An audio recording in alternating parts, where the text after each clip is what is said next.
If you're looking to scale your business and learn from the best life and health insurance agents in the industry, you're in the right place. This is your host, Jason Hoffman, and you're listening to the Agents on the Move podcast, where we profile producers who are consistently at the forefront of the industry in production and management expertise.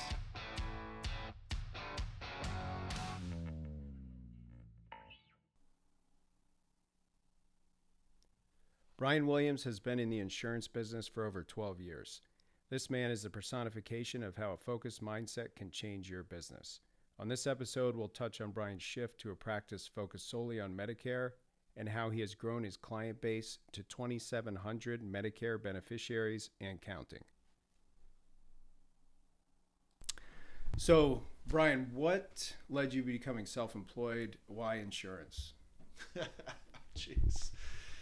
Failures in life, I guess, is what led to that.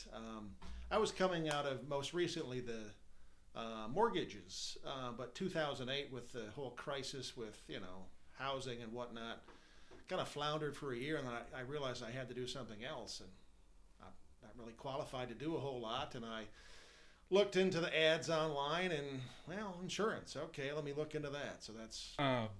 So at what point did you realize that this could work for you, that you could be successful in this business? It took a long time. I was doing health insurance and a little bit of life insurance and some Medicare and whatnot for 4 or 5 years. And it was the end of the first ever open enrollment for the under 65 health insurance that I realized, oh my God, I can't go knock on doors anymore. It's all over. Luckily, I had some colleagues say, well, don't you do Medicare? Well, open enrollment and what? No, man, come on. The baby boomers, they're all turning 65, man. He'll never run out of people to talk to. And so that was the start for me about 8 years ago to just focus on that. And it's been manna from heaven ever since. Yeah, nice. So through that process, what do you think the lowest point was? Was it 2014 when we had all these changes that you had to deal with and figure out? Many low points.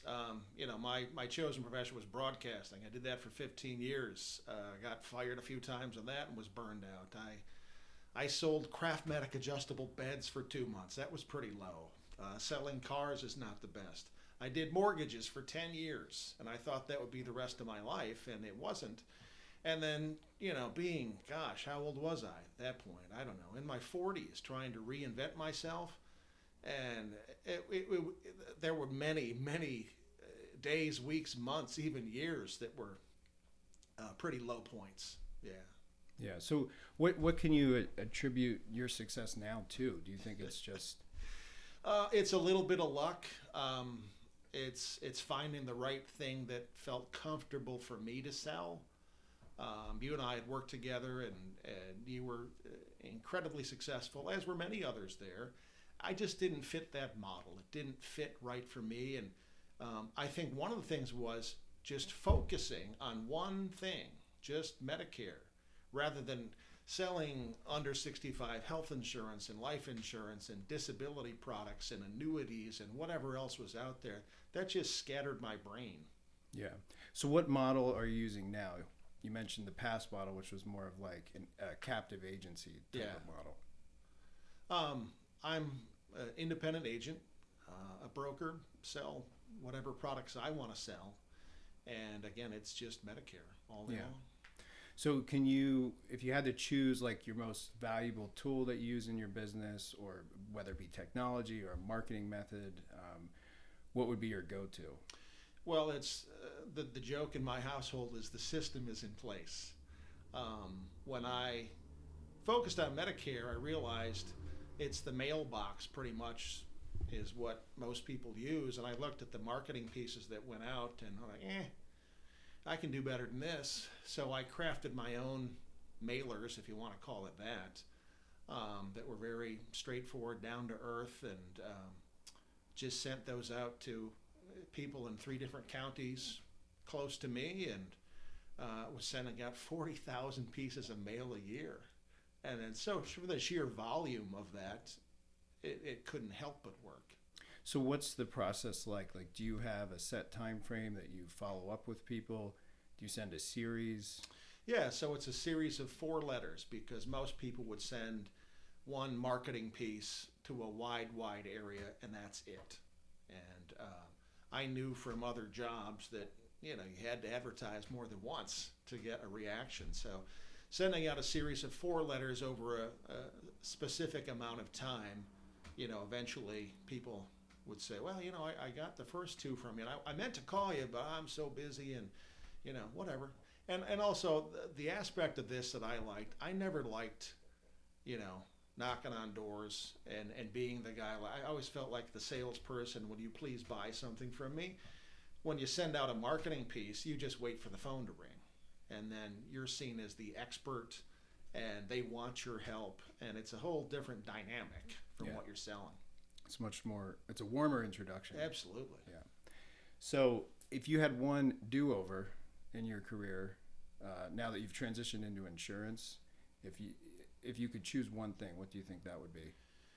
And I've seen you ask that question before, and I was trying to think of an answer, and I don't really know what that would be, because what makes what I do right now so rewarding is going through all the struggles I went through in my whole life. Right. Could I have started this sooner? Maybe. But would I appreciate it as much as I do now, being 60 years old? Probably not. So I really don't have an answer there for that. Mm-hmm. Yeah. Well, I think that is the answer. Those trials and tribulations that we've all gone through have made us who we are, right? And so you got to take those bumps and bruises, and while they're happening, it's like, oh God, somebody rescue me. But if you survive, then it's great to look back on. So how many Medicare clients do you have on the books now? It's about 2,700. 2,700. And if you would go back 10 years, would you ever think you'd be making the kind of money that you're making now? No, I was just talking to a fellow colleague who probably has the same size of book of business, and we were looking back to what we did in other jobs, making 50, 60,000 a year, and even having a great year of 70 to 90, which at the time was wonderful. But to think that you could make 10 times that number just was unfathomable. Yeah. But now it just seems so normal. So what's your AEP like every year?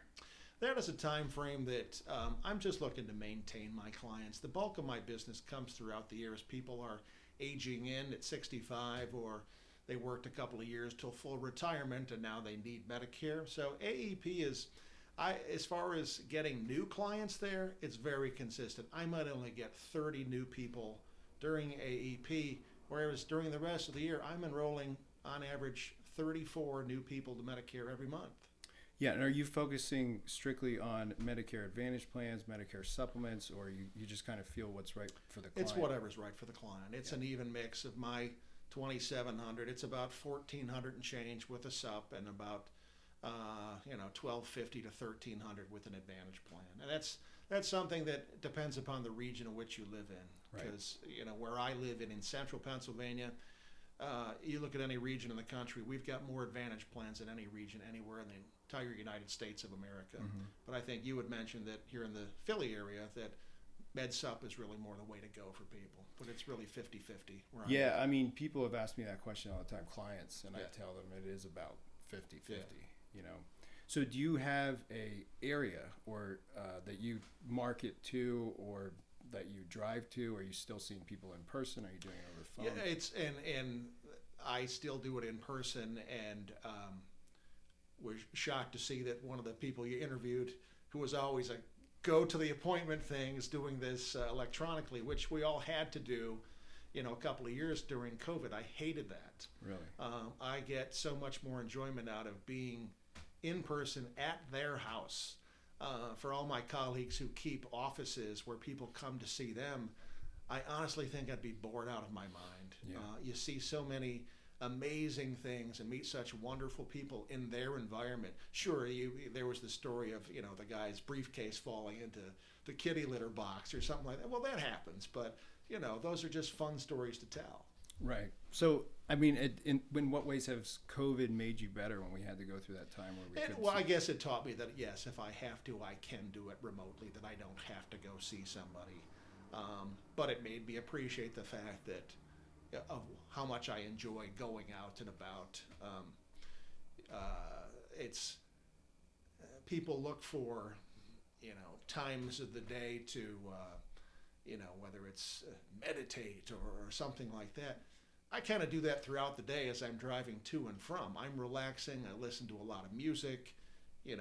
Occasionally I'd listen to something, a book on tape, or sports talk is great too. That's my relaxation time, is being in the car. Mm-hmm. What's the biggest surprise that you think you've had in this business? Just how much I could accomplish, because for 4 or 5 years doing things in the health and life insurance world were just so very average, just trying to survive. And seeing people like yourself and others do really, really well with this, and I was like, what's holding me back? I don't know. So to finally reach the levels of success and satisfaction that I'm at now and have been for a number of years now is just kind of amazing. Yeah, I think it's awesome. I think everybody has kind of a different path, and it's not always the same. And it's like when somebody enters into this business, they have to find what works for them, and it's not like what works for Brian or what works for Jason. It might be different for everybody, and that's one thing that I had to learn as a manager. It's like not everybody is gonna, number one, want to do what I did or what somebody else did, but how they do it may work for them, and that's fine. So what would you tell a new agent that's starting in this business? Well, it's interesting because I talked to you a little bit about this. I finally, they're one of my wife's lifelong best friends. My wife and her friends are all turning 50 this year, so it's kind of a midlife deal. And this lady has been in the dental field. She's one step above like a hygienist. She can, do crowns and fillings and all that stuff. So makes a good wage, but she's just burned out doing that sort of thing and wants to do something else. And I said, well, you could help me. I could use the help. And the toughest thing is getting licensed.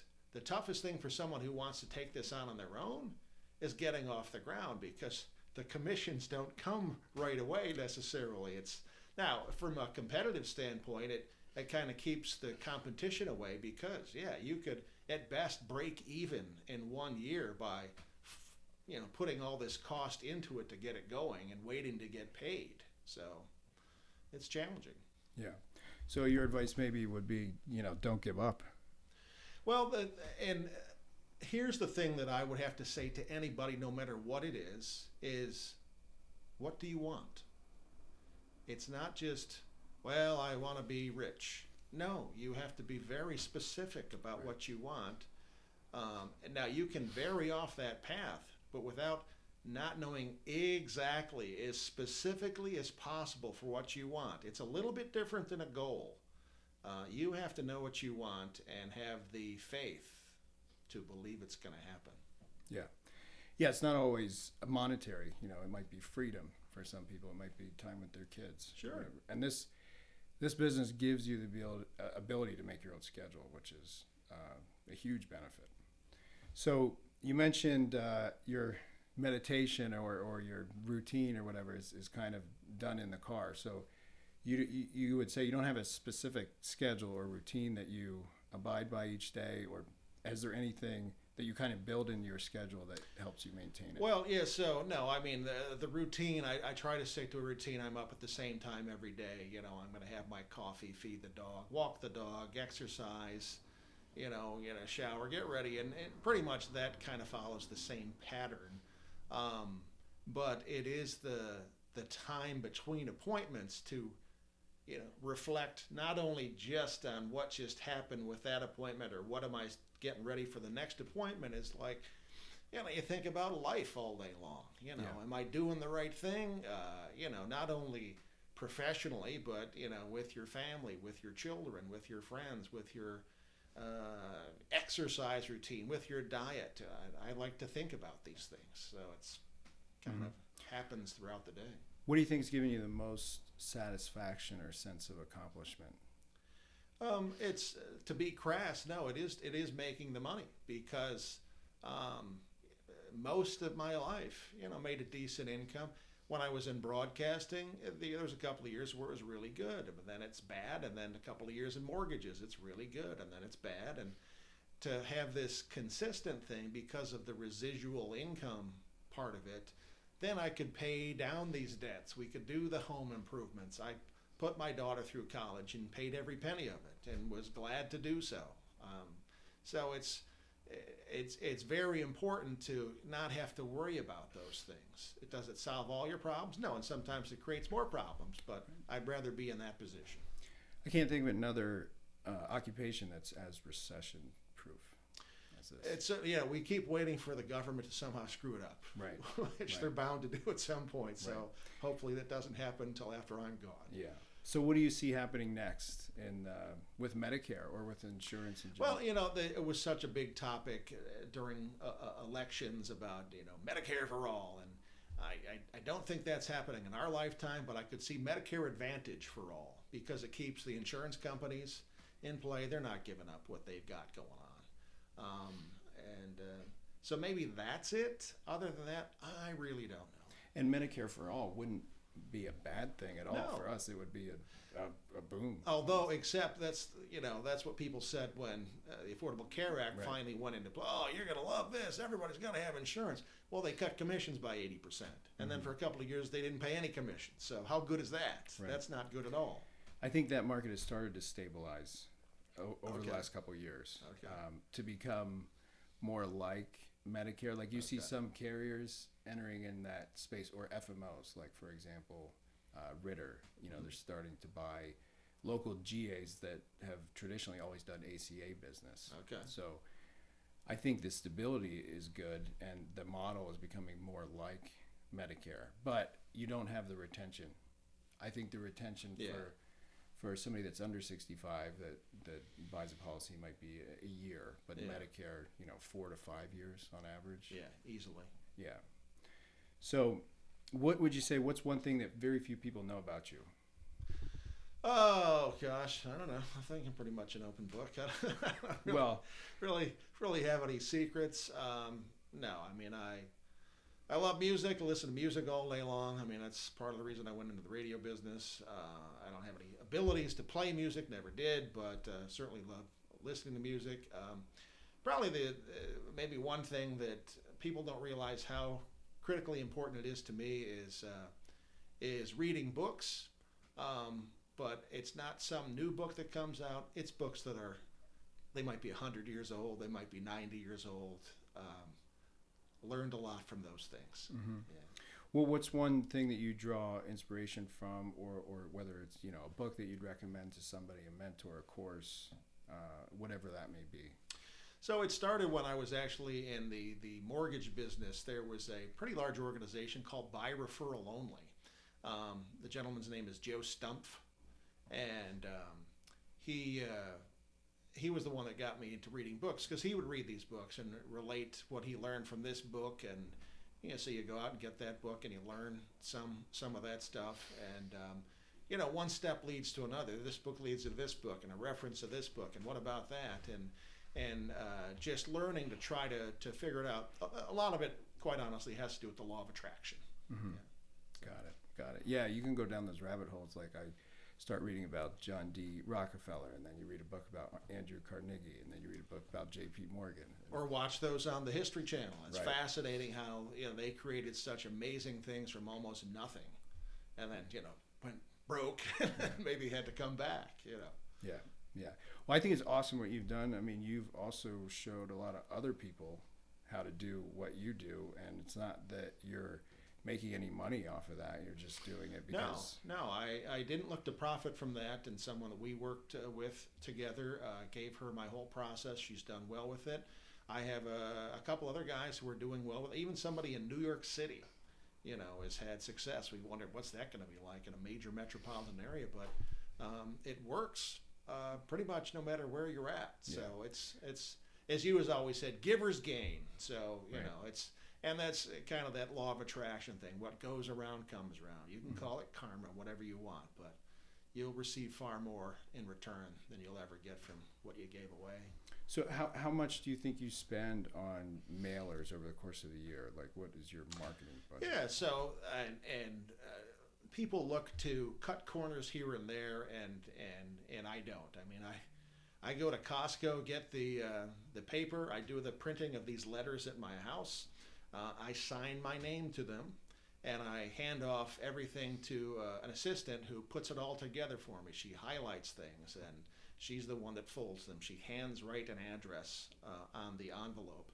I go to the post office every week and get some different stamps. I'm not looking to save a penny by doing prepaid postage or just using flags. No, there's cool stamps out there. It's going to catch your attention. Maybe I only mail out 30,000 now. Stamps are currently 58 cents. So between paying for ink to print and paper and all that stuff, at the end of the day, maybe the cost of acquisition for me for a new client is a little over $100. Maybe it's as high as $120 or $150. I don't know, but if you said 4 or 5 years is the average retention, it pays off. And that's not factoring in the referrals that you get from that client. Sure, but still, I would say probably 60% of my business is still marketing because it's low-hanging fruit. I mean, these people, the whole thing with COVID, you can't wait for it to be over. No, you're turning 65 now. You've got to do this. Right. So that's what I like about selling this product. It's something people need to do, and it's confusing as hell. They want somebody to guide them through the process. Yeah. So one thing that I hear the most from agents and mailers, like, oh, I did it. It didn't really work. Because they did it once. They and dabble. Then they stopped. Right. Yeah, I think it's got to be a long-term commitment. Yeah, so anybody who really wants to, I'm telling you, you got to do it for a year. Yeah. I mean, don't cut the corners. Don't, well, I'm going to take a month off. No, you don't.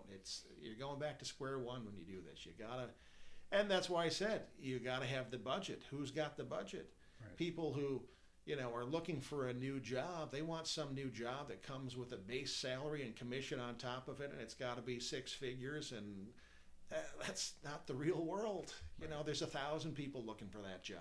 Mm-hmm. Well, that job always has a ceiling, is what I've always told people. Whenever there's a floor, there's going to be a ceiling. Yeah. And that's what I love about this business is neither of those things exist. Right. Do as much or as little as you want. Right. Exactly.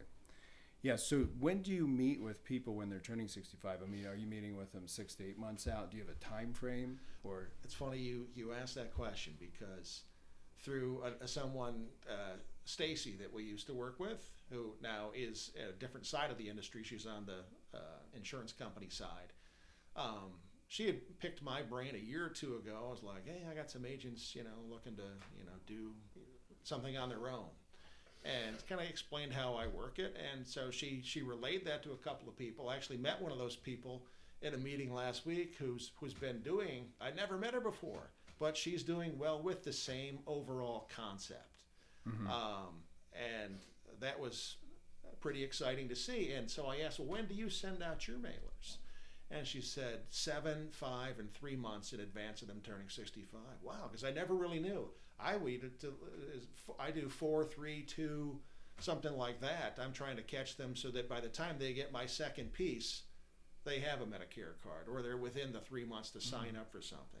Mm-hmm. But yeah, she's out there, 7 months out, and she says that's the best response she gets, and she'll see with them right away. I was like, wow. I don't know if I'm that patient. Yeah, right. Well, a lot of these med sub carriers are letting you submit applications. And that's what she said. Yeah, she could do that and then just follow up with the drug plan. So. Yeah. I try and have them watch a pre-recorded YouTube video that I did if they want to talk about it, and they're like a year out, or 7 months out, or 6 months out, because.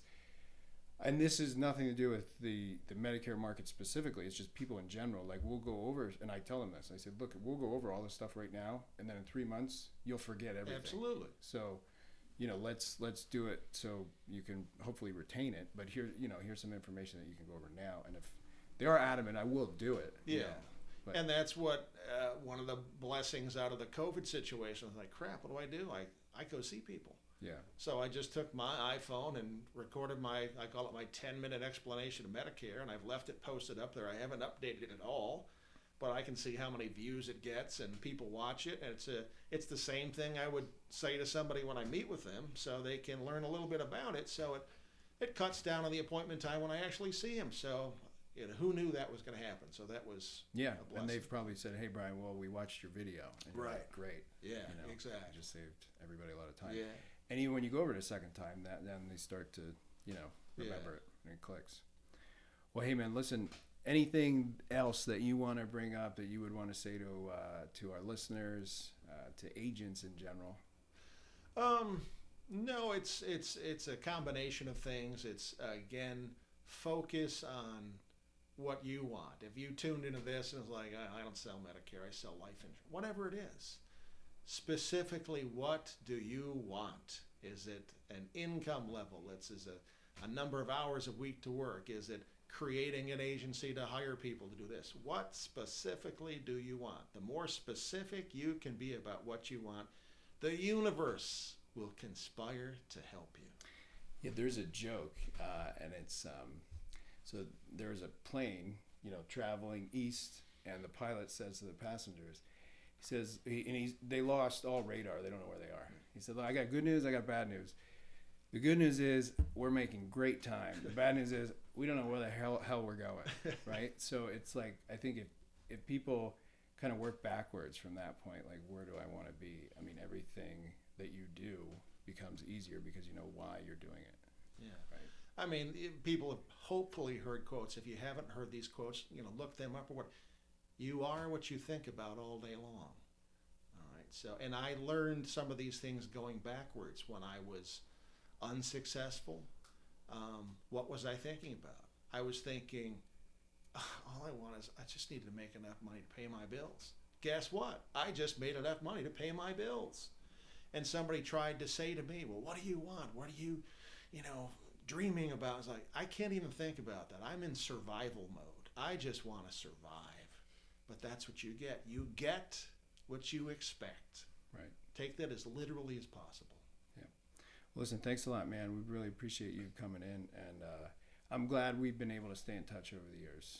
Yeah, absolutely. Thank you so much. Everyone, thank you for listening to the latest episode of the Agents on the Move podcast. You can subscribe to the show wherever you listen to your podcast.